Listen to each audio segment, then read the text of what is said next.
the name of God, the most gracious, the most merciful. At the beginning, I would like to welcome you in Palestine, Your Excellency, the UN Secretary General. We thank you for your visit to the region and your arrival in such critical circumstances reflects the gravity of the situation, as well as how much attention you give to this region and your keenness on maintaining calm and stability. We greatly appreciate your efforts and those of all the United Nations staff to keep global security and peace in our region and in the entire world, which we highly appreciate and look forward for continued and increased efforts, particularly in our region. Your Excellency, the Secretary General, the people of Palestine regard the Organization of the United Nations and its agencies as a key reference and steward that is responsible for enforcing international law, which will enable us to put an end to the Israeli occupation of and settlement activities on the land of the state of Palestine.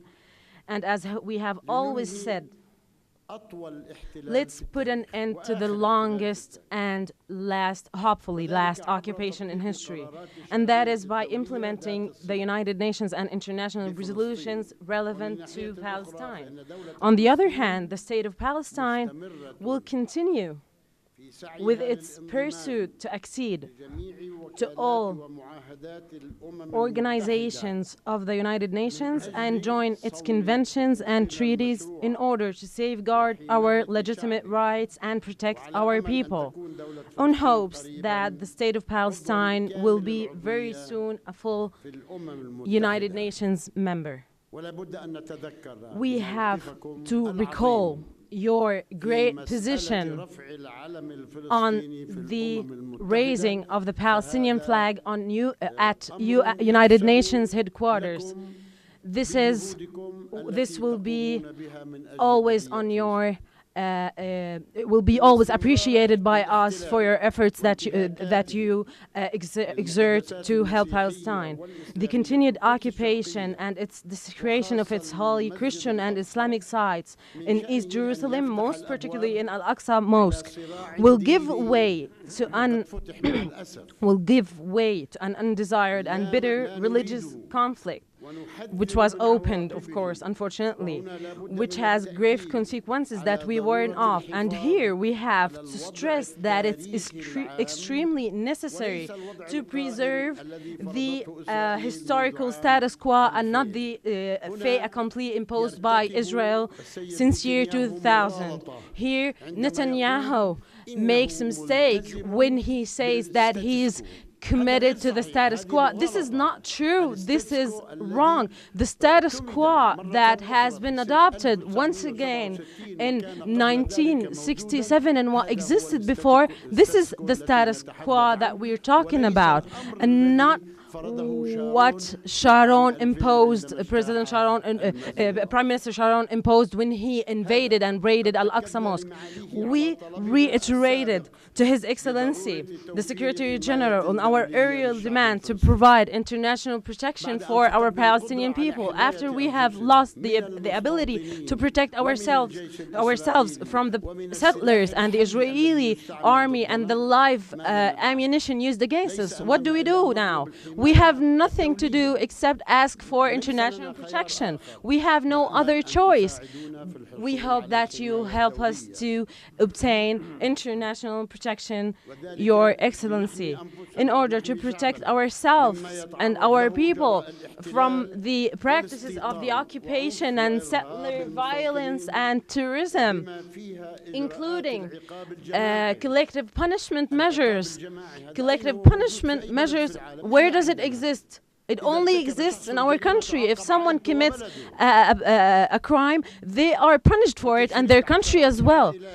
Add to that the displacement of tens of families, rendering them homeless. Our people and our young women and men do not want violence, and I stress that over and over again. We do not wish for field escalation and stepping up of violence. We do not call for violence, but we have a right to demand the Israeli government to ask them, where are those who set the Dawabshi family on fire, who set their family alight? The Minister of Defense says that he has the information, but he cannot disclose his sources. How do you explain this? It's a very horrible crime, and he knows who committed the crime, and I can't bring them to justice because I cannot disclose my sources. What kind of crime is this? However, desperation and frustration due to the continuation of occupation, lack of a political horizon, and absence of future prospects for the youth, the Palestinian youth. Add to that the economic bottleneck and the daily suffering. All these are causes of the rebelliant actions that you witnessed. Don't put us in a state of despair. We have stressed to His Excellency that it's necessary for Israel to respect and implement its obligations according to bilaterally and mutually signed agreements. Otherwise, we will be unable to continue to implement them unilaterally. If they do not respect and implement them, we cannot continue. We can't keep going. These agreements were signed by prime ministers, Israeli prime ministers, including Mr. Netanyahu himself. He signed 2 of these agreements. Then he contradicts these agreements and himself. He violates these agreements and completely and utterly disregards the rightful actions. We aspire and seek to live in peace, security, and stability in our homeland alongside our all neighbors, including Israel, the Israelis. I would like to say once again that we reiterate here, as you stand with us, Your Excellency, we still reach our hands out for peace, for a lasting peace and comprehensive peace. Denial of our rights and the continuing violation of our people's rights will not work. The chance still stands for a genuine and real peace. But on what basis? On the basis of international legitimacy. We do not want to ask for more. What have the international organizations and agencies, the Security Council, the Quartet, what have they decided? We will adhere to that. We will commit to that and agree that it will be a foundation for peace. If we have the willpower and the courage to do that on both sides, it will work.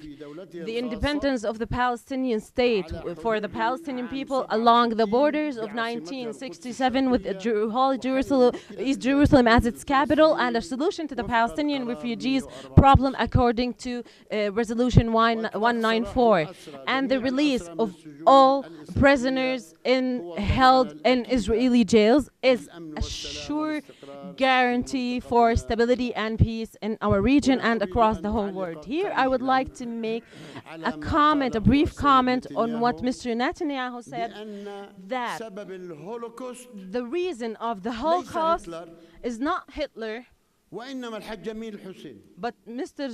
Haj Jamil Husseini. It's not Hitler who did the Holocaust. He acquitted Hitler from this crime and staged Haj Jamil Husseini the responsibility for this horrible crime that was committed according to the Jewish people. He says now that Hitler is not responsible. He's off the hook. and from us to the whole Jewish community all across the world. They know the misuses and sometimes the intentional uses of such language to ruin our position in this very low manner. He wants to change the whole history, to alter the whole history, their history, the crimes that were committed, perpetrated against the Jewish people. And now he says that Hajj Jamil Husseini is the main culprit, the main person responsible for the Holocaust and not Hitler? Your Excellency, the Secretary General, once again, I would like to welcome you again and your accompanying delegation. And we are hopeful and quite confident that you will continue with your valuable and much appreciated efforts, and I wish you health, an abundance of health and happiness, and for the United Nations organizations and its agencies. And we wish you success in establishing all the sublime values on which your organization was established. Thank you so much, Your Excellency.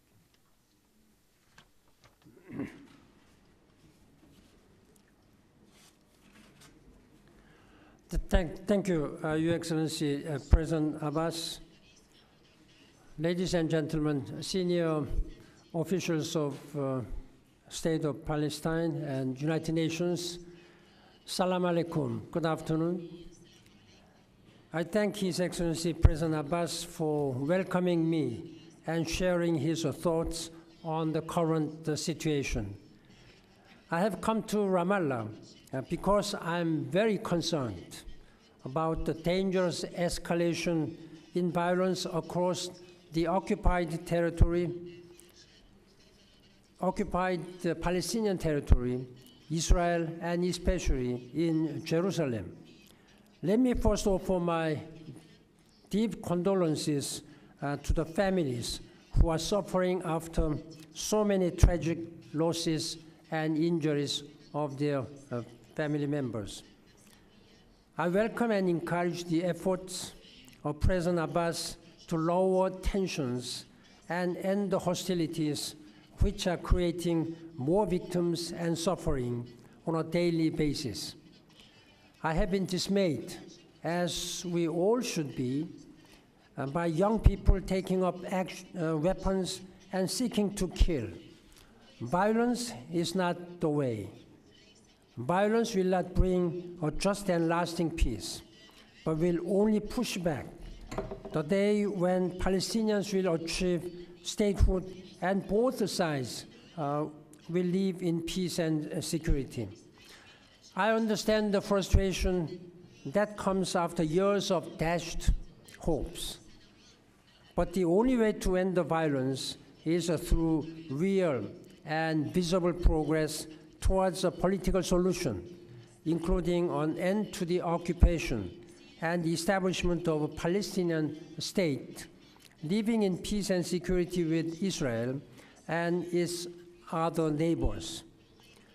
I have stressed to both Israeli and Palestinian leaders the urgent need to reaffirm through words and deeds that they are partners for peace. They must refrain from unilateral steps that diminish prospects for peace and make significant improvements on the ground aimed at building the foundations for two-state solutions. The international community must uphold its long-stated commitments to a comprehensive peace settlement. We will continue to support all efforts to create the conditions to make meaningful negotiations possible. But ultimately, it is for Palestinians and Israelis to choose peace. Our most urgent challenge is to stop the current wave of violence and avoid any further loss of life. I am deeply concerned by repeated provocations at the holy sites in Jerusalem, which have fueled current outbreak of violence. Addressing the existing tensions is critical to reversing the trend toward escalation. I welcome Israel's repeated assurances that it has no intention of changing the historic status quo at the holy sites. In my meetings yesterday with Israeli officials, I also stressed that it is only through actions on the ground that perceptions will begin to change.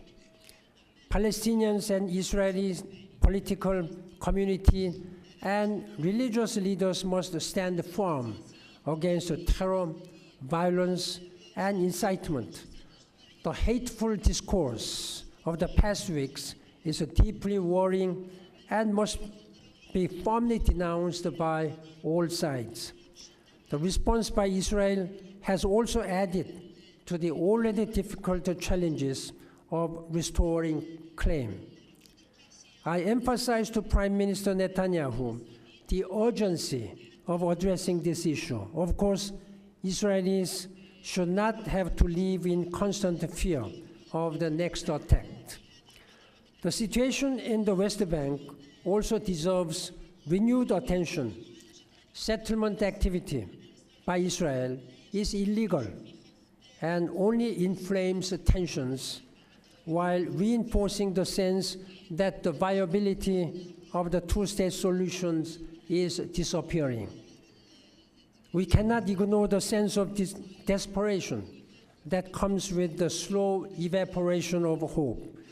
We must stop the endless, needless, and mindless cycle of suffering and begin the hard work necessary to restore the belief that genuine progress towards peace is possible.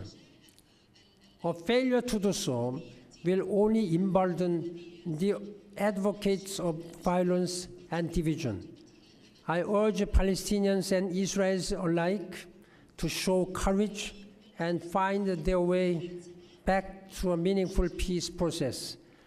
I welcome renewed international political action, including by the Quartet. But time is not on the side of peace. We need to act immediately to prevent any further worsening of an already unsustainable status quo.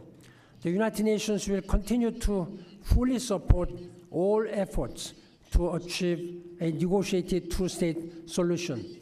In that regard, I count on the leadership, political vision, and commitment for peace and stability in this region where two states solution will be realized as soon as possible. And I thank you. Shukran jazilan.